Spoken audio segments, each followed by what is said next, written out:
Dostlarımı yadlayanın, sevgilim canı seyerin, sizleri yadlayacak yine.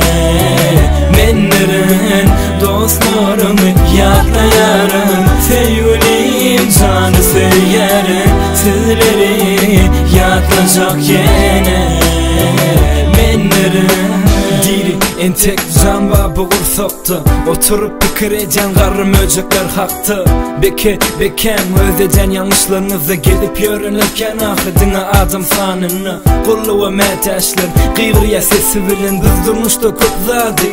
Yanlış öğrenen gemiler küreksiz tepesinde yırtık yelken, gülün aşağının tutacağız tüm yer elimizde çıken. Sorama ya sonra berisilendik soruğu, geplerimiz için vurdum ayratimen koruğu.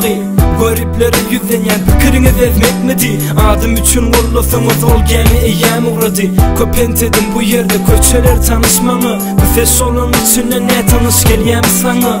Eyesini yatlıdır kulokluğuna yetenle, bu benim durmuşum doğan gereğin al özüne. Dostlarımı yadlayanın, sevgilim canı seyerin, sizleri yadlayacak yine. Menlerin dostlarımı yadlayanın, sevgilim canı seyerin, sizleri yadlayacak yine. Menlerin kulakluğuna ayçaklama dinle, yoluma devam ettim bolsa da korku gözümde. Kuşkanısız bolanok adamım umitsiz, yaşamak katı kıynanan bu dünyada sevgisiz. Gün gidilerini karanlıkta ayım ışığını kesse, arada yıllar olsa da unutmadım keşfini.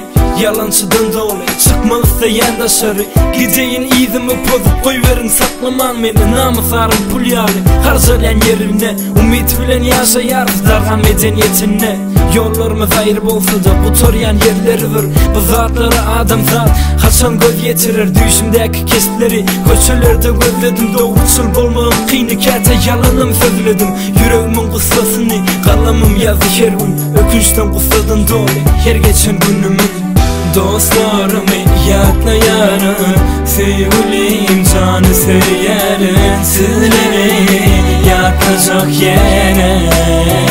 Menlerin dostlarımı yadlayanın, sevgilim canı seyerin, sizleri yadlayacak yine.